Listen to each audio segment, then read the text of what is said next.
how to determine the nodal displacements of a one-dimensional bar element using finite element analysis approach. Let us discuss with this problem. Determine the nodal displacements at node 2 and stresses in each material of the bar shown in the figure due to the applied force P is equal to 400 into 10 power 3 Newton. Okay. Given A1, that is area of the first section is 2400 mm square, A2 is 1200 mm square, length of the first element is 300 mm, length of the second element is 400 mm, Young's modulus of the material of the first element is 0.7 into 10 power 5 Newton per mm square, and the Young's modulus of the material of the second element E2 is 2 into 10 power 5 Newton per mm square. We can note this as element 1 and this as element 2. Okay. This is nodal point 1. This is nodal point 2, this is nodal point 3. So the load is applied at the second nodal point. To solve this problem, we have to determine the stiffness matrices for each individual element. The stiffness matrix formula for the first element is A1 E1 by L1 into 1 minus 1 minus 1 1. By substituting the values of A1, E1 and L1, we will obtain the stiffness matrix as 5.6 into 10 power 5 into 1 minus 1 minus 1 1. After formulating these stiffness matrices for each individual element, we have to assemble all of them to make the global stiffness matrix. For that, we have to keep a common constant value out of the matrix, so we can keep 10 power 5 in the outside of the matrix.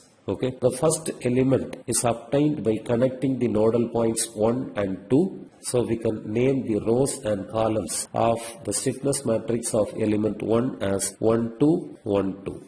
Okay. Next, considering the stiffness matrix for the element 2, that is A2 E2 by L2 into 1 minus 1 minus 1 1.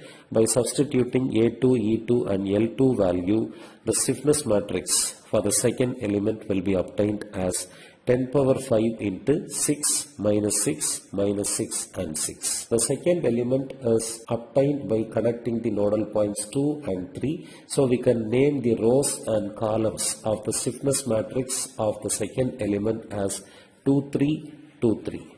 Okay.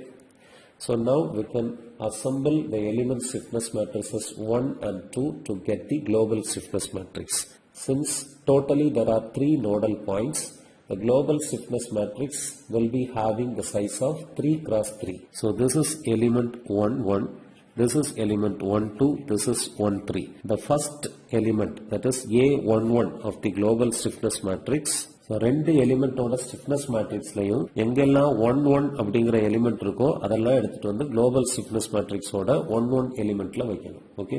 So K1 matrixல 1 1 element is 5.6. In the second matrix there will be no 1 1 element. So global stiffness matrixலையும் first element is 5.6. Okay.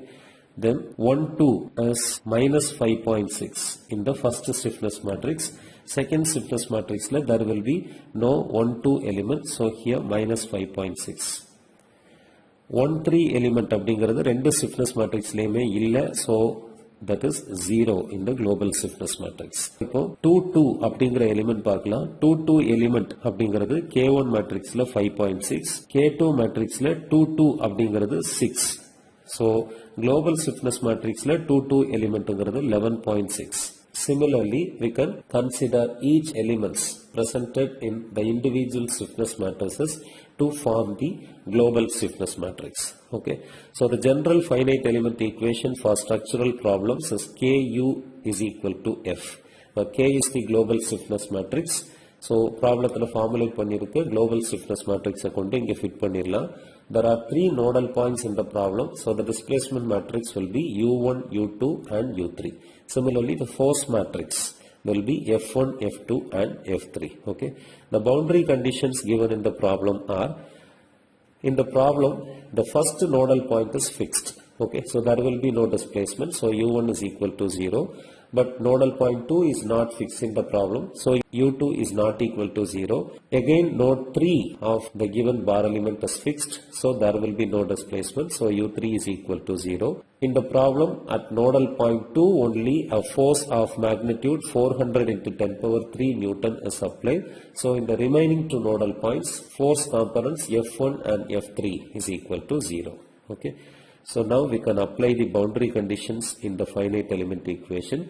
Since the displacements corresponds to the nodal points u1 and u3 is equal to 0, we can neglect the corresponding rows and columns. That is, we can neglect the first row and first column, and we can neglect the third row and third column of the matrix. So this will be 11.6 into 10 power 5 into u2 is equal to 400 into 10 power 3, from which we can calculate the value of displacement at the second nodal point, that is u2, as 0.3448 millimeter. Okay.